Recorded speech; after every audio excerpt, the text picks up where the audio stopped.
And we're right there. Why do you think everybody fills these seats first? I won't 20 minutes time. You gotta get here early. I might just be the face of Bible study because I'm usually late to everything. I like that about you. From what I hear from Vicky's like the only one I know that actually watches the videos when she misses it. She just turns it on, but then listens to it and doesn't even watch it. Oh, so perfect. You guys are good. You guys are good. All right, so real quick, we're just gonna do a little background on the book of Joshua. The author, obviously, it doesn't tell us who the author is. There's no thing that says, I, Joshua, write this. We don't have that information, but there are certain clues that are in the book that lead many scholars to believe that it's probably Joshua that wrote it. Possibly some minor additions made by Eleazar the high priest and his son Phinehas. You guys remember who those guys are? Eleazar is Aaron's son, and Phinehas is the guy that drove that spear or javelin through the man and woman that were sitting. There's this recurring phrase that says to this day, and so something a memorial was set up and it's still there to this day. It suggests that maybe somebody came in later and edited it to include those those things. These are all just certain clues that we have throughout the book. Date written. Again, Bible doesn't tell us, and again, we do have certain clues that tells us it's likely written soon after the conquest. The land was occupied around 1399 BC, so probably sometime soon after that. The narrative, however, picks up right where Moses left off with all of his first 5 books, the Pentateuch. So Joshua, or whoever wrote it, just picks right back up from where that was left off. The purpose of the book of Joshua is, first and foremost, to give an account of the historical fulfillment of God's promise to the patriarchs being Abraham, Moses, etc., to give the nation of Israel the land of Canaan by righteous conquest. Do you guys remember who was the first person that God made the promise to for the land? Is it before Abraham? No, it was Abraham. I was gonna guess. Yeah, it was Abraham, yeah. Okay, the relevance. Where does Joshua kind of fit for us? I mean, a lot of these Old Testament historical account type books can sometimes kind of get lost because we don't really see the significance of them, the relevance of them. So, but there is relevance in it. We're probably familiar with a lot of the inspirational lines, one of those one-liner verses, such as "Be strong and courageous," which we're going to see in this chapter. And the immediate context of these verses obviously is very different than our own, but the verses still hold meaning for us today. Paul taught that the events of the Exodus and conquest are meaningful to Christians because the events possess significance as types. For example, the name Joshua, it means Yahweh saves, or Yahweh is salvation, and the Greek word for that is Jesus. And so we see a lot of fulfillment that happens throughout this book. And just as Joshua led Israel to victory over their enemies and into the promised land of their inheritance, and also interceded for the nation because of their sin, so also does Jesus. That's exactly what Jesus did. He brings the people of God into the promised rest with an inheritance. He intercedes for us continually, and he enables us to overcome our enemies. And then the theme. We're going to explore many topics in the book of Joshua. We're going to learn about the unfailing promises of God, which are founded in his unfailing faithfulness. It's going to teach us about the justice of God against sin and the great mercy of God towards sinners. But the central theme throughout the book is all about the promise. They are finally fulfilling that promise that God made. They are finally going to be taking what God has promised to them. The key verse for the whole book is found in Joshua 21, verse 43, and it says, "So the Lord gave Israel all the land which he had sworn to give to their fathers, and they possessed it and lived in it." So, what we're gonna do is we're gonna take this first chapter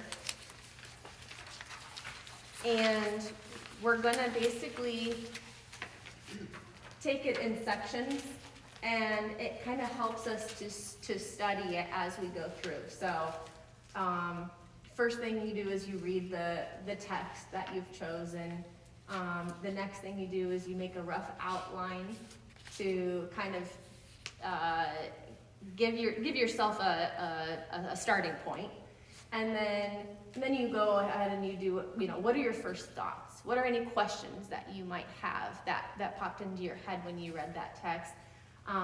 Any notes that you have. Then the next thing you do is you look at different translations. Are there differences that are, showing up? Are they helpful? Are they not helpful? It's always good to look at different translations.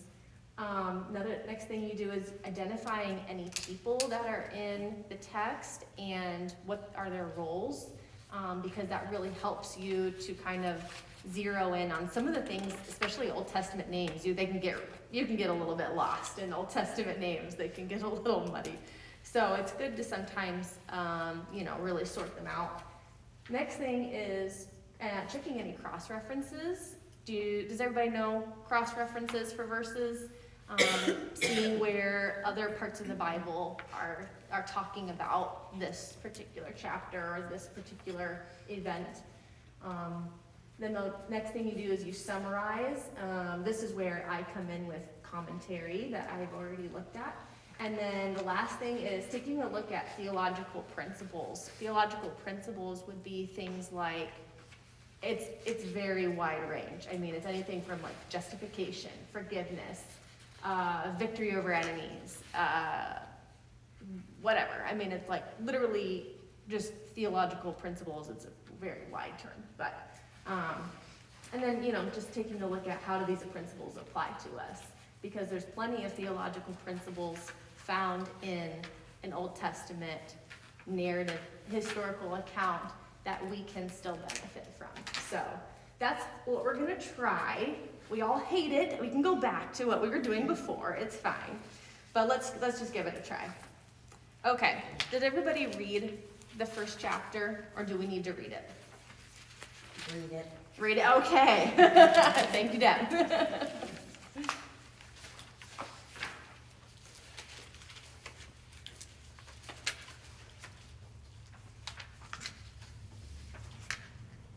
Maybe we break it into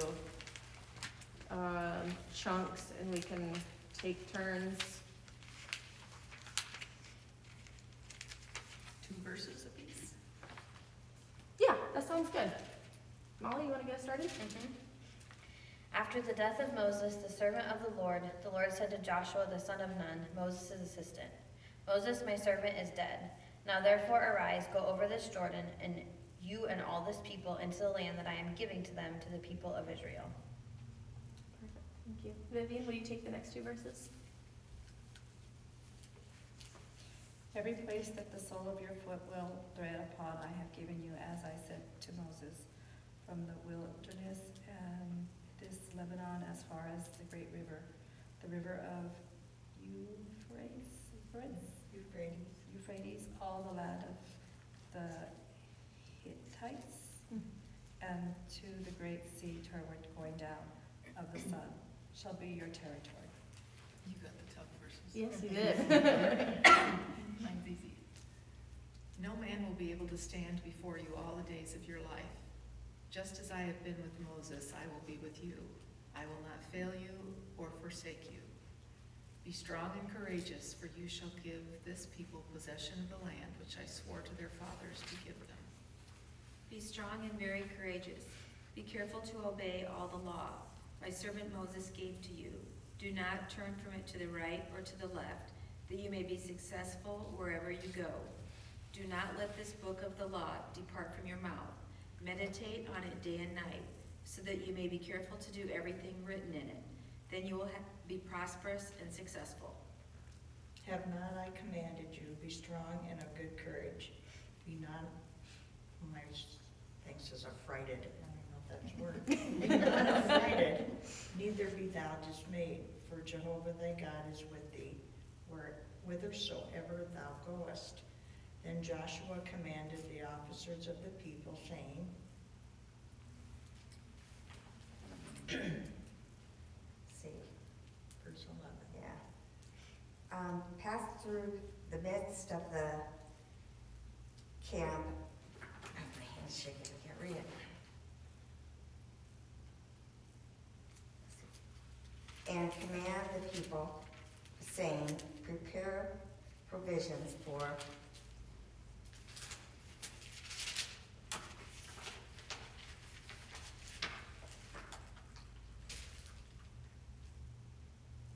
yourselves, for within 3 days you are to cross this Jordan to go into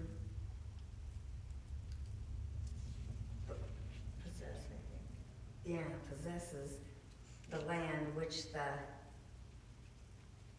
Lord your God is giving you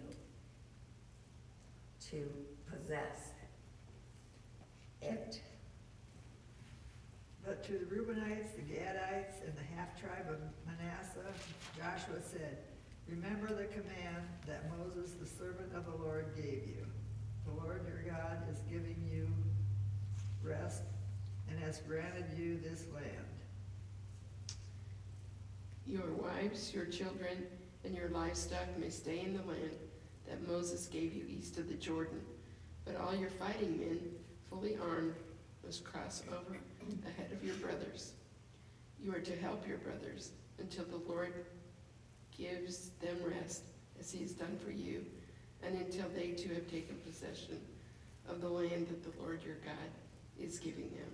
After that, you may go back and occupy your own land, which Moses, the servant of the Lord, gave you east of the Jordan toward the sunrise. They answered Joshua, we will do whatever you command us, and we will go wherever you send us. We will obey you just as we obeyed Moses, and may the Lord your God be with you as he was with Moses.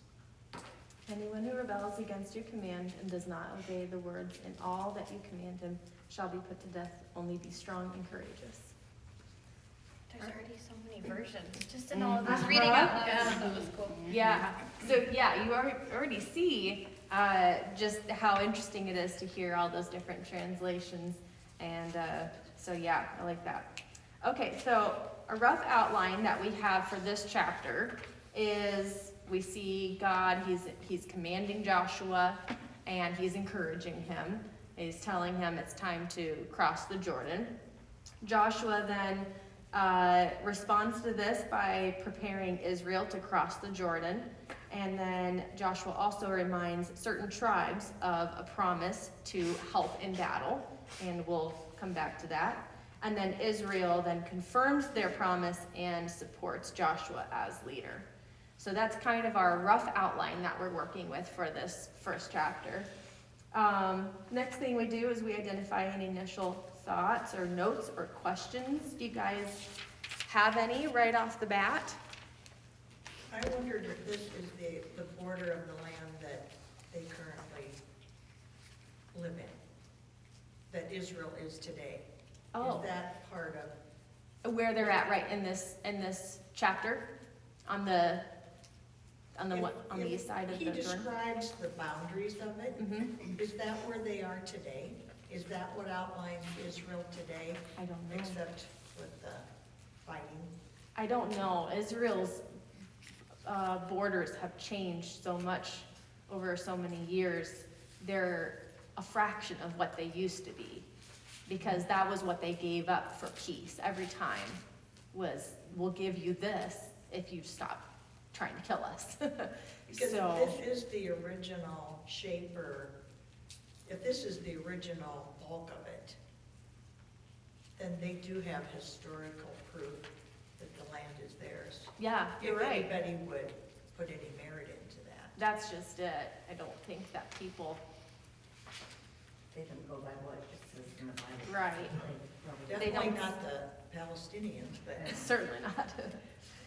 Yeah.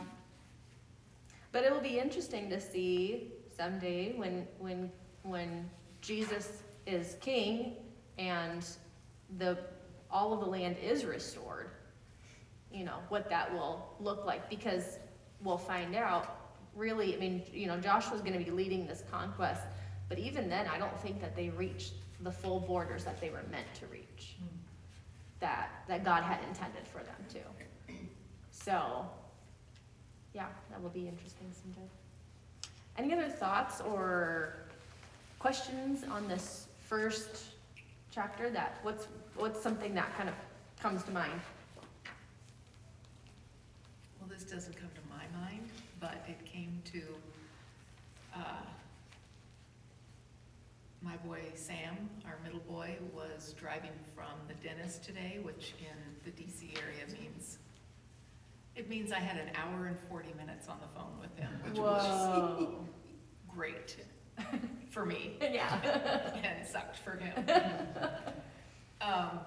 Anyway, he said, I don't know, we've been talking a long time, when he said, so what do you have going today? And I said, told him what I'd been doing, and I said, tonight's Bible study, and we start Joshua. And he goes, oh, Joshua.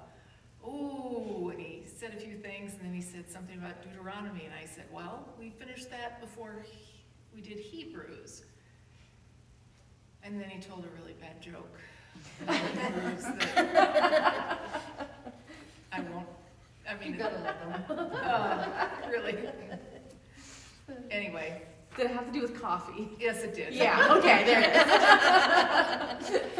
is. Hebrews. I didn't get it for a while. Do you know that was the name of the coffee shop at Moody Bible Institute? No. That's so cheesy. Oh, boy.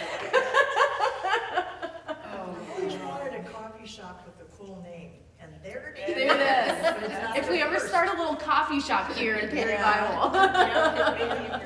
Should we have a sign over by the That's what I coffee was maker? thinking. Yes.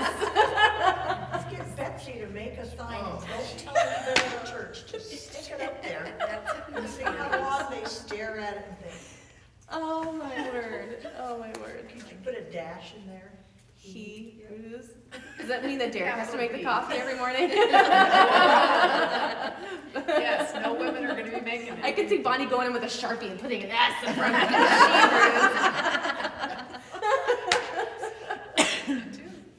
Okay, sorry, sidetracked there.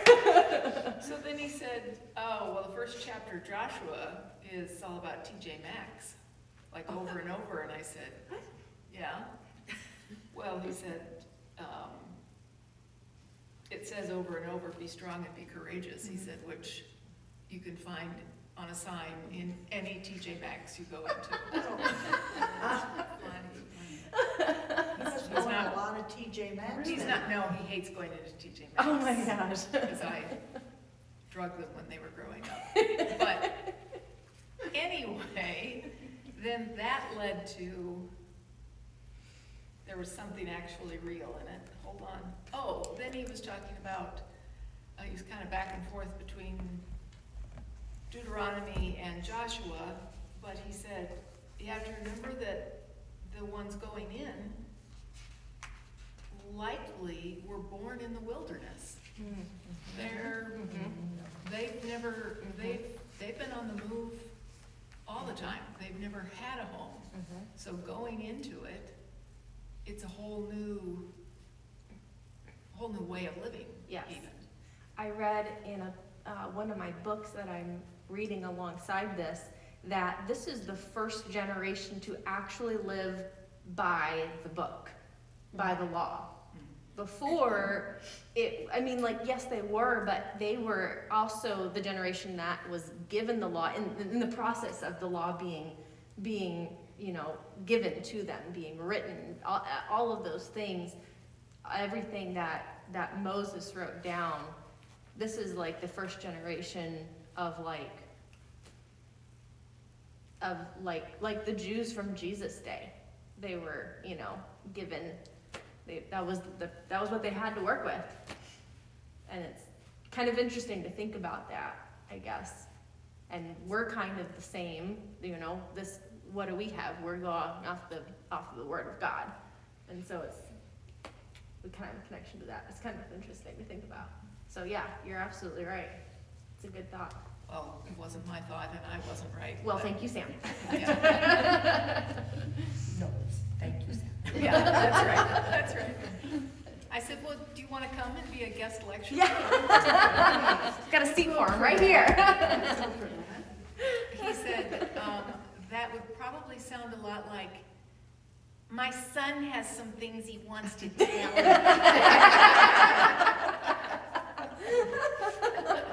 So I guess that's a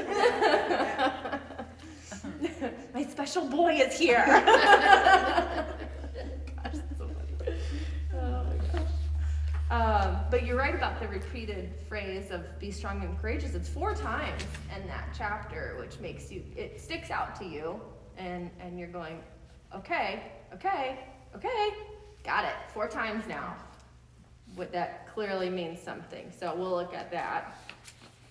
Any other thoughts or questions? It was like, what are they getting into? If God's Yeah. saying, be strong and Yeah. courageous 4 times in the first chapter, Yeah. and like Joshua's repeated, like God has said, be strong and courageous, like, as an Israelite, I'd be like, okay, what do we? Yeah. I mean, they probably knew they were getting into. Just how much courage am I needing? Yeah, now? exactly. Yeah. Like how much conquering we're getting. But, yeah.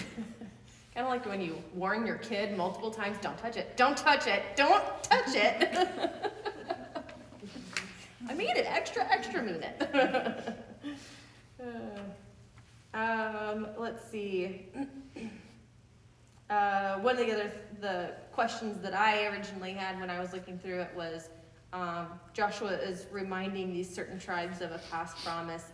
What are the details of this promise? So that's something we'll look into.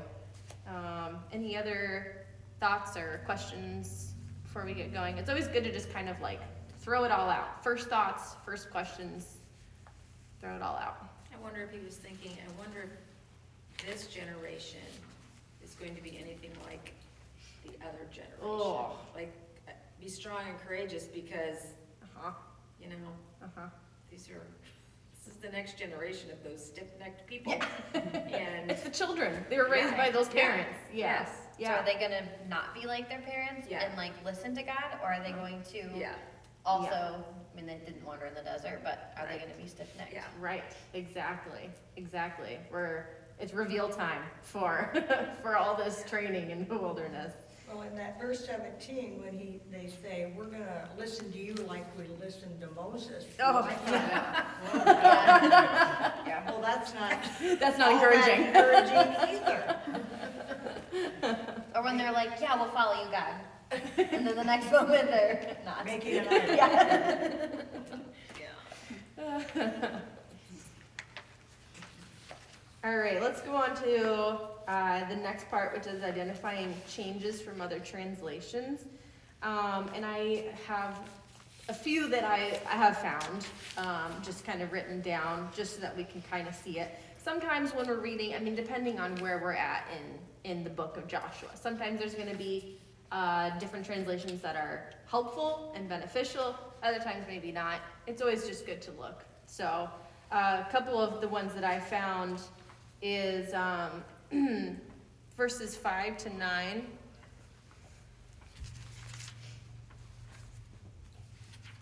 I'm reading from NASB 1995, and it says, "No man will be able to stand before you all the days of your life. Just as I have been with Moses, I will be with you. I will not fail you or forsake you. Be strong and courageous, for you shall give this people possession of the land which I swore to their fathers to give them. Only be strong and very courageous. Be careful to do according to all the law which Moses my servant commanded you. Do not turn from it from the right or to the left, so that you may have success wherever you go. This book of the law shall not depart from your mouth, but you shall meditate on it day and night, so that you may be careful to do according to all that is written in it. For then you will make your way prosperous, and then you will have success. Have I not commanded you? Be strong and courageous. Do not tremble or be dismayed, for the Lord your God is with you wherever you go." So a couple of other translations from the "I will not leave you or forsake you." NLT says, "I will not fail you or abandon you." So that's two other words that kind of add another layer to the picture that we're painting here. Where it says, "The book of the law shall not depart from your mouth." A couple other translations, NLT says, "Study the book of instruction continually." NIV says, "Keep this book of law always on your lips." Was there any other translation differences that you guys thought were noteworthy?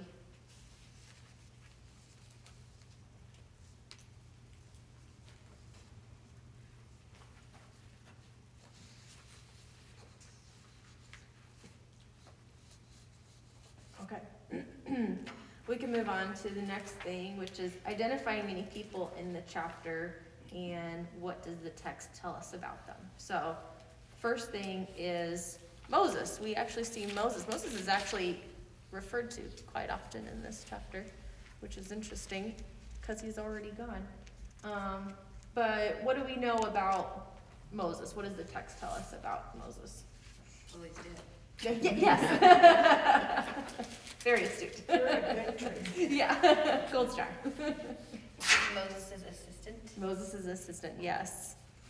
What else? Calls him the servant of God. Mm-hmm, yes.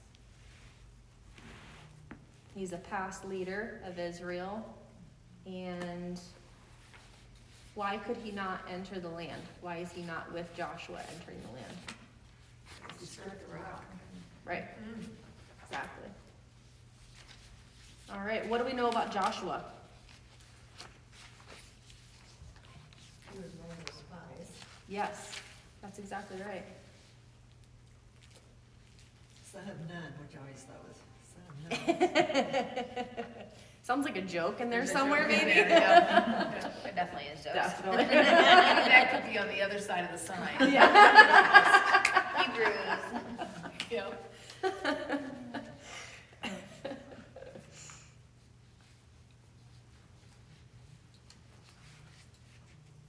He was, he's the new leader of Israel, right? And what else? God is giving the same promise, like verse 3, every place that the sole of your foot will tread upon, I've given you, just as I promised to Moses. So Yes. there's similar promises. Absolutely.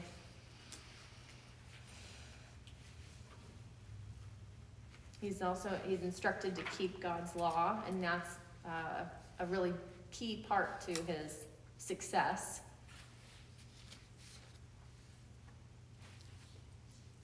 And I don't know if you knew this, but his name actually used to be something else, and Moses changed it.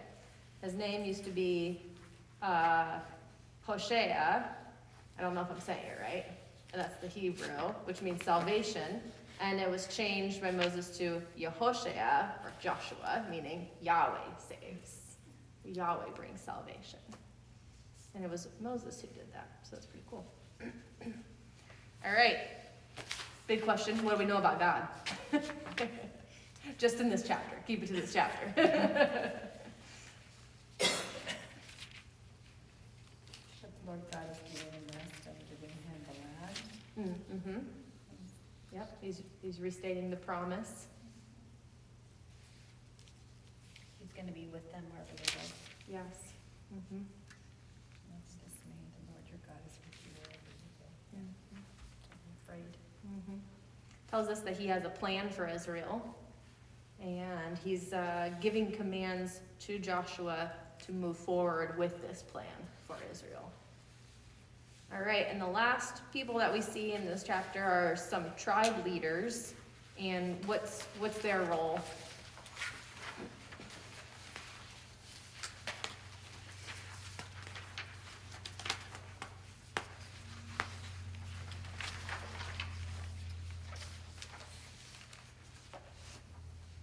Are they supposed to prepare for the provisions and stuff like that, or no?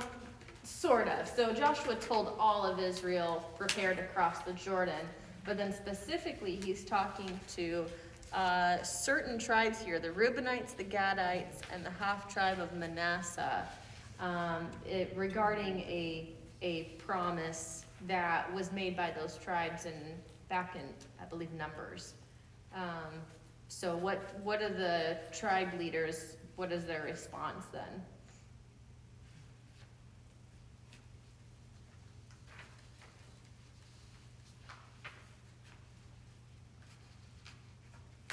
Molly, you kind of touched on it already. They said, we promise we're gonna, Okay. we promise we're gonna obey, and just like we obeyed Moses. So they have this pledge of keeping the promise to help conquer the land. And then they also kind of reaffirmed Joshua in obeying God's command. At the very end, they said, surely we'll be, you must be strong and courageous. And so they're kind of reaffirming Joshua in his obedience. All right, let's take a look at some important cross references, and I have 3 that I've listed. There's always lots and lots of cross references. You kind of have to just narrow it down to what are the ones that most are helpful to the text. So Numbers 32, we're not going to read the whole thing, obviously, but it will give us a little bit of a summary of what went down with those 3 tribes.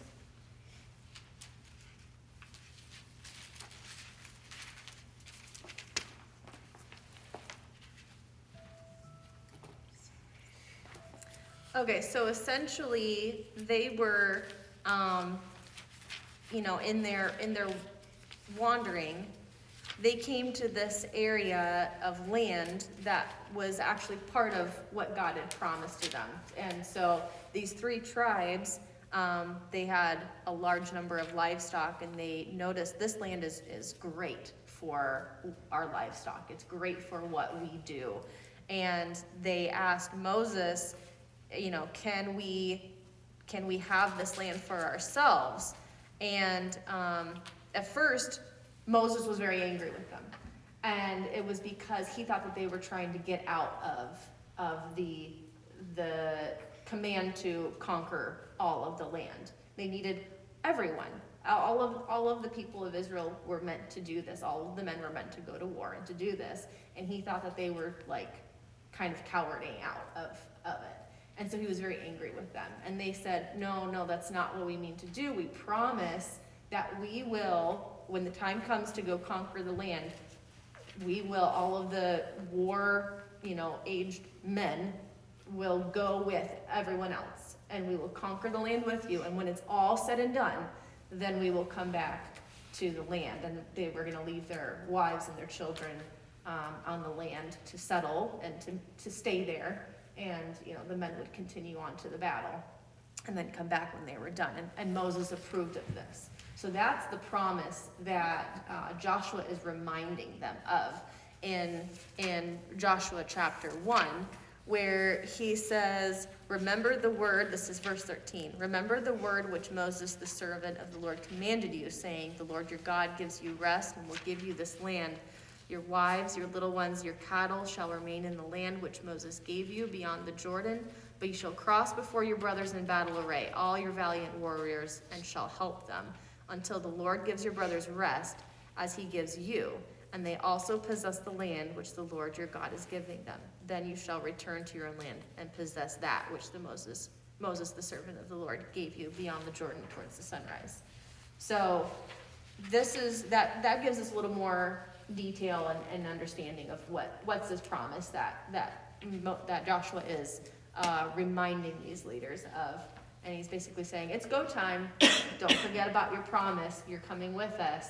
You help us to conquer the land. And when it's all said and done, then you go back to your families. Okay, another cross-reference to look at is Deuteronomy 11.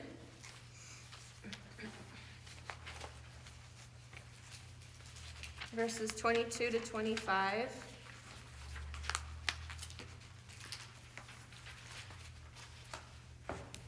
Sarah, can I have you read that? As soon as I get there.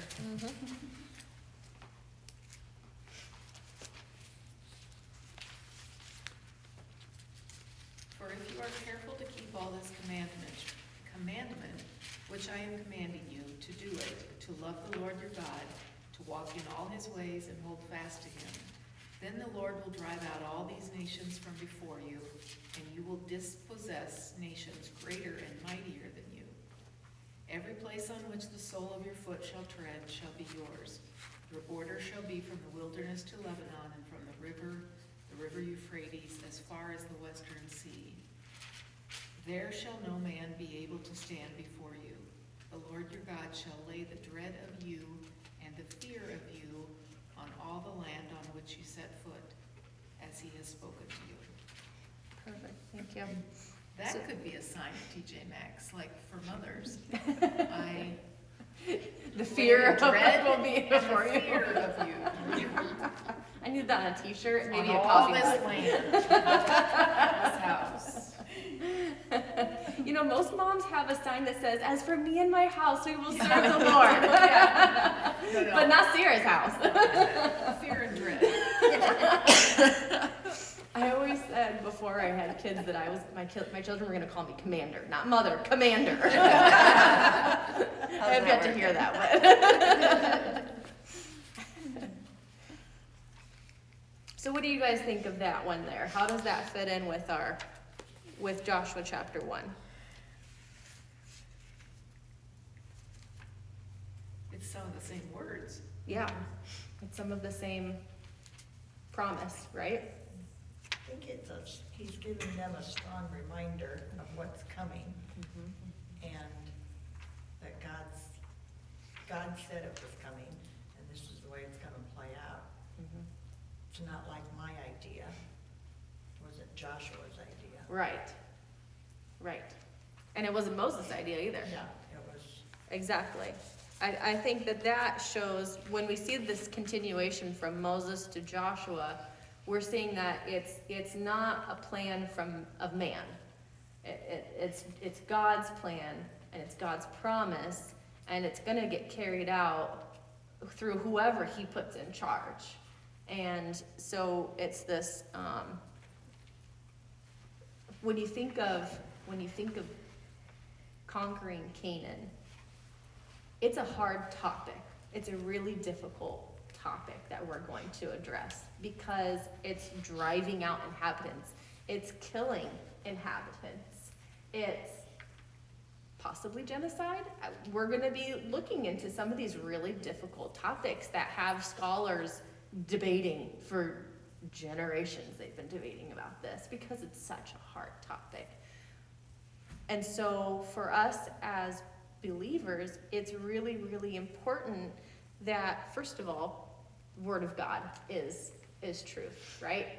And second of all, when we see God's promise, this is God's word that's being carried out from leader to leader, no matter who it is. This isn't some war of mankind. You know, this is God doing his plan to bring about his people, to bring about the Messiah for the salvation of the world. That's what this is when you put it into context of the whole story. And so it's really important for us to remember that. Let's take a look at one more cross-reference, and that's Deuteronomy 31, verses 6 to 8.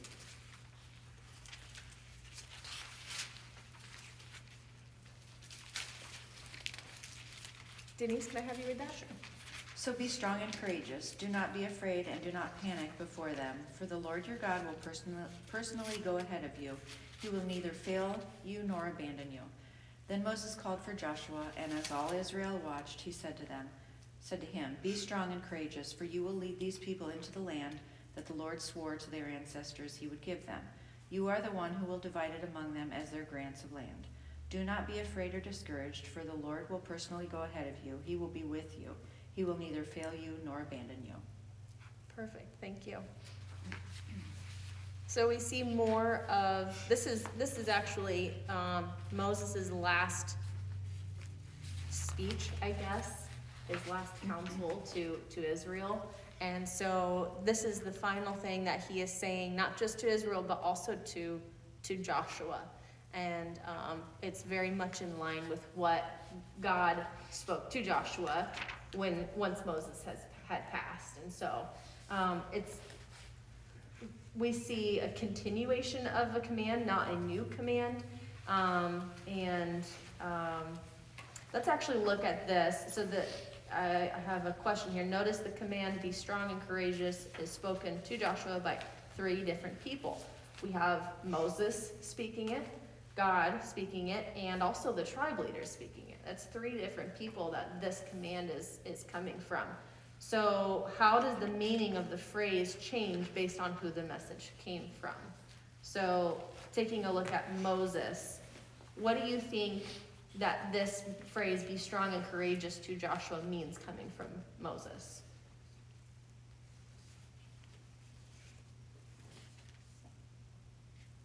Maybe leader to leader, you're gonna need to be strong and courageous as the leader. Yeah. You won't be popular all the time. Moses certainly knew that. Moses had a pretty good idea of what it was like to lead these people. He knew it was going to take strength and courage to tackle that. And reminding Joshua where his courage comes from God. Absolutely. Absolutely.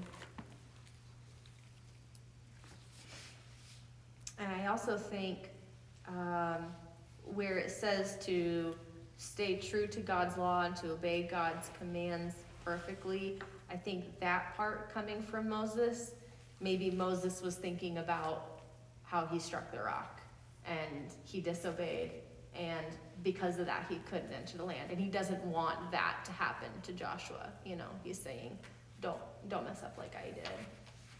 You know, you'll miss out on a lot of wonderful rewards if you do that. Yeah. Okay, from God, what do you think that be strong and courageous phrase means coming from God? Not that we speak for God, but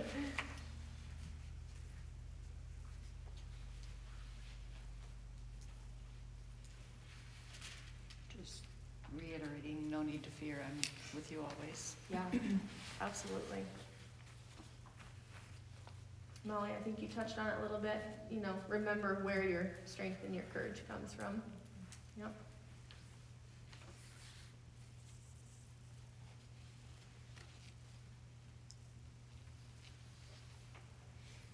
What about the tribe leaders?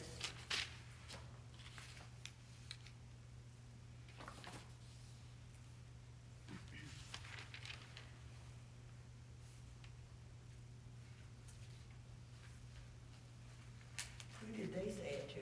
Joshua? So that's Yeah, I like, missed that. Where's that? It's at the very end of,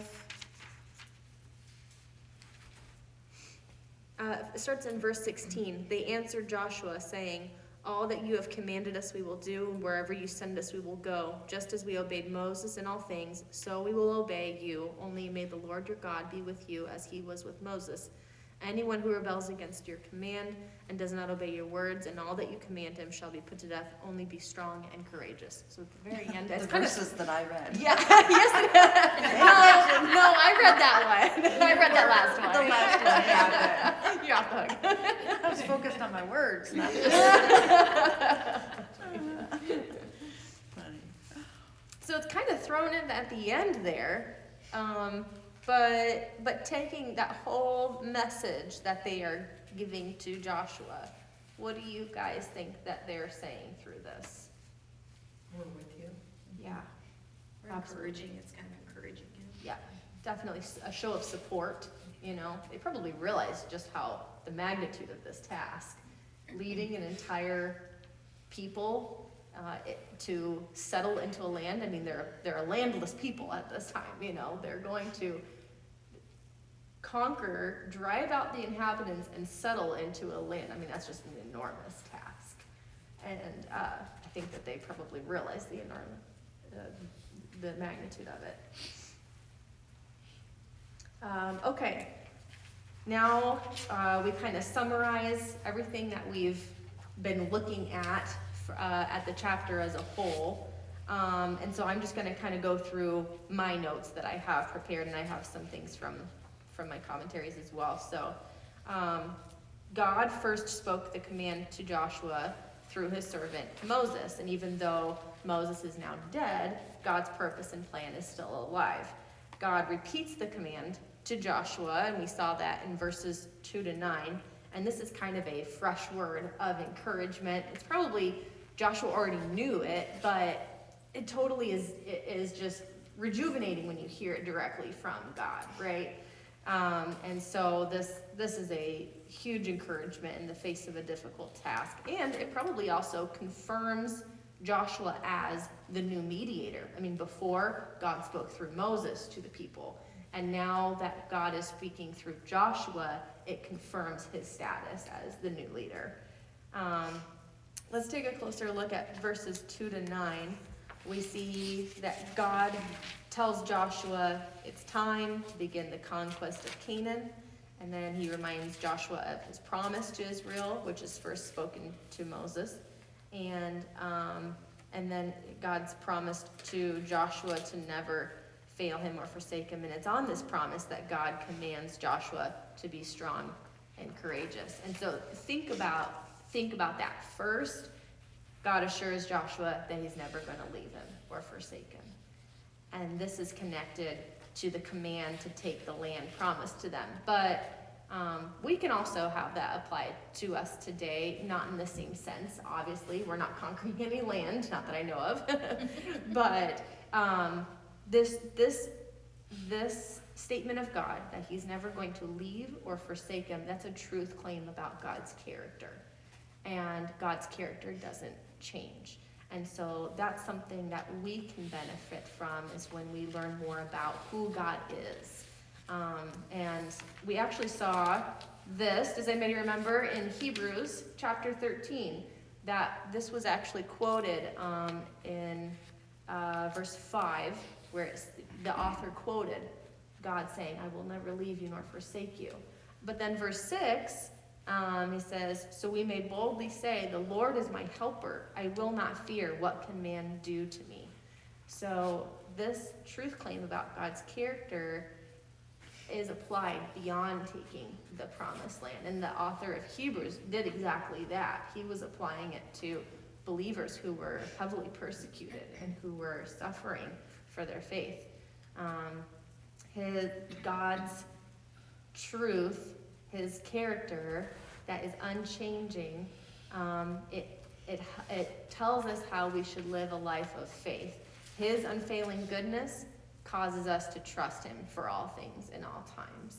And I know that that's exactly what that promise was true for Joshua, and it's true for us today as well. Second, then right after God assures Joshua that he's never going to leave him or forsake him, he commands Joshua to be strong and courageous. This command is repeated 4 times in the whole chapter. The first 3 times are spoken by God. So this really shows a huge emphasis on that phrase. The specific command is probably the thing that Joshua needed to hear the most, don't you think? Can we think of what are some of the things that Joshua had to fear? In this moment, he is the new leader of a very unruly people. Will they follow? Yeah. They've gotten so far. They've come so far. They've just been 40 years in the wilderness. And now they finally get to go in. He was one of the spies, like you said, Marilee. He's probably thinking, are we going to have another repeat of this where they're not willing to go into the land again? You know? He saw all of their rebellions and their unbelief and their stubbornness. He knew exactly what kind of people they were.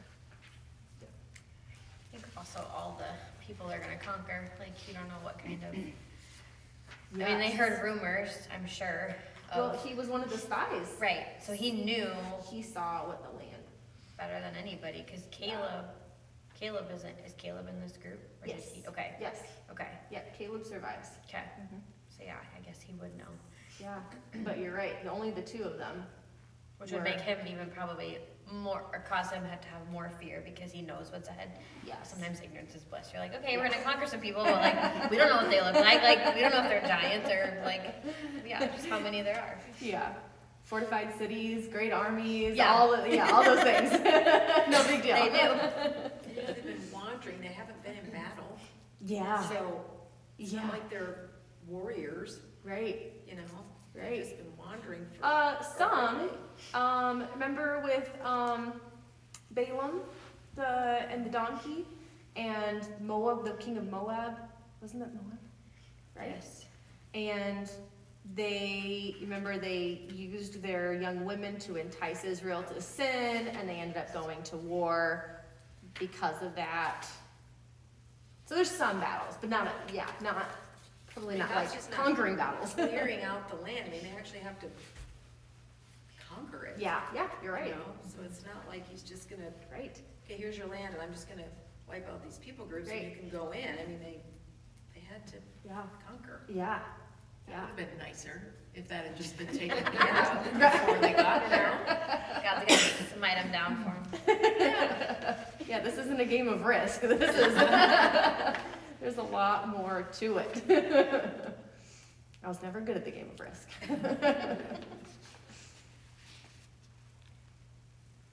Okay. So yeah, I was saying how Moses, maybe he didn't know what he was getting into. You know, he didn't know what kind of people he was being called to lead. He didn't know exactly what kind of things they were going to be getting into. Joshua, though, he knows exactly what he's getting into. He saw all the ugly, but he also saw all the good. He saw all the miracles. All of those miracles. Think about everything that God did from Exodus on. All those amazing things. Joshua saw all of that.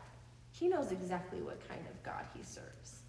And so when we have this phrase, this command from God to be strong and courageous, we know the reasons that Joshua has to be strong and courageous, right?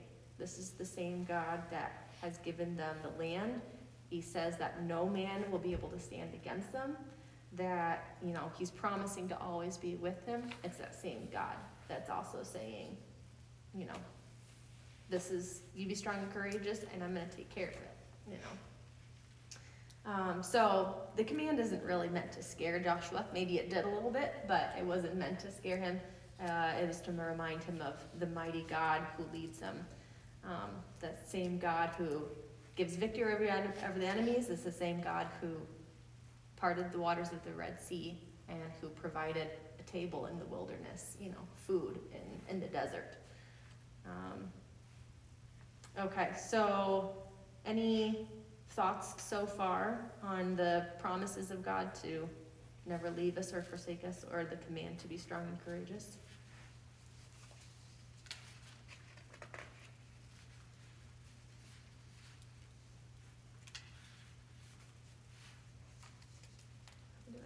I better get going, huh? Okay, the last bit of the chapter is regarding the certain tribes, the Reubenites, the Gadites, and Manasseh. We talked about the history of that promise that they made to help their brothers to conquer the land.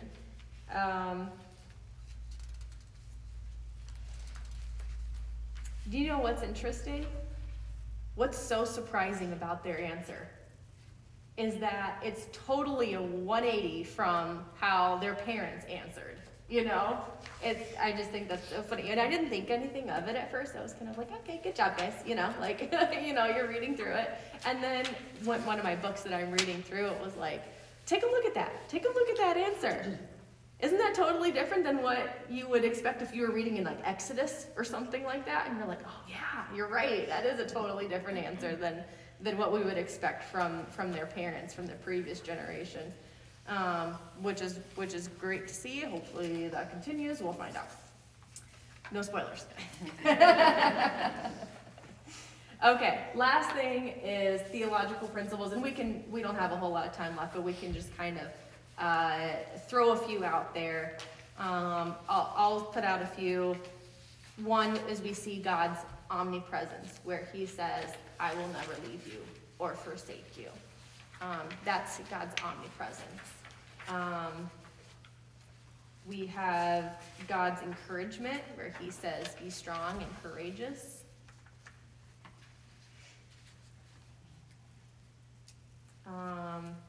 It talks about having courage in facing enemies, and then maybe even victory over enemies. So those are just a few that I have. Anyone think of any other theological principles that we see in this chapter? I know it's hard to kind of gear your mind to look for these in this type of, passage. But it's always good to be looking for them, because these are things that we can apply to ourselves. We may not be able to apply God's promise of conquering the land to ourselves.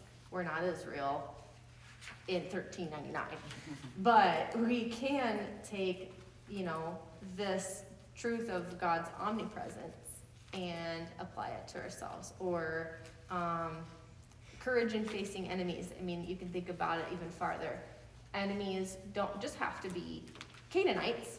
They can be hardships in this world. It can be interactions with the world. Those can be things that are enemies to us. So we have, we're called to have courage in facing enemies. Victory over enemies. We may not experience that now, but it's promised to us someday. We're going to have that rest from facing enemies and things like that. So there are things that can be applied to us as believers now.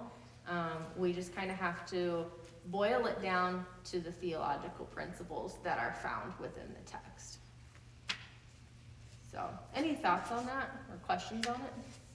I've been slowly reading through the Old Testament, and I'm at the end of Joshua, but something that's like a reoccurring theme is like, you follow my laws, and you love me, you love others, and do what I command. And just that constant theme, all throughout. The whole Bible, but just especially the Old Testament. And then you will prosper and be successful. And it's here too. If you follow the book of the law, it shouldn't depart from your mouth. Just that obedience of God. And it's, on one hand, it's very simple. You obey God, you follow him. We make it way complicated, but it's something that I've just been mulling over the last several months, and just, I feel like I get convicted by it every time. I'm like, okay, what is God asking me to do? And no matter how hard or easy that is, what is he asking me to do? And am I obeying him? Yeah. So God reveals his will to man, even, from the very beginning. It's not just now, it was at the very beginning. He was revealing his will to mankind, which is, what he wants in a relationship with himself and us, and in a relationship between people. Yeah. Anybody else? Any other thoughts? I like the format. Okay, I've got one vote. Yay! I like it too. Are we gonna be getting this today for next week, Do you mean ahead of time? Yeah. I won't have it ahead of time. So every week I'm hoping to have something like this for us to follow along with. Are you wanting something ahead of time? Well, it'd be easier for me if I had it ahead of time, so I Sure. could bone up on it. I will try to get it to you ahead of time. I can't promise to you, because I usually work on these things all the way up to day of. And Derek just printed these out this afternoon for me, so I will try to for you, Deb. Oh, just Deb and not the rest of us? Yeah, pretty much. Yeah. So the rest of us will be the ones out of the loop. Got it. I'm not gonna give her the answer key, okay?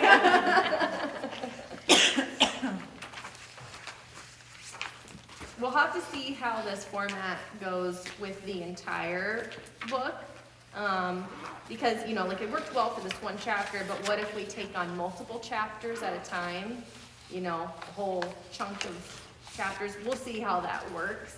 Because I still have to keep an hour in mind with my time. So we'll see how it goes. But I liked it. I thought it was really good for us to just, and you can use that format in any book of the Bible that you're going through. It just kind of helps you to glean more from what you're reading.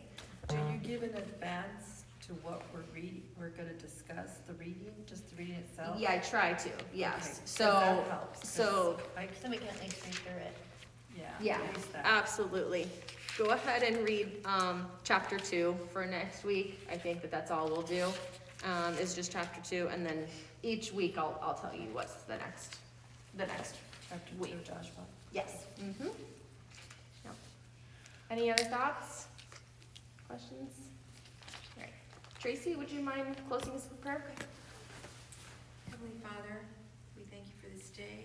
We thank you for this group of ladies who's gathered together and to learn more about your word, Lord. And we thank you for Rochelle and the time and effort she puts into it, that it can really be deep and meaningful, and it can apply to our lives, Lord. And I just thank you for this group of women who takes time out of their lives to invest ourselves and to grow closer to you. In your name we pray. Amen. Amen. Thank you.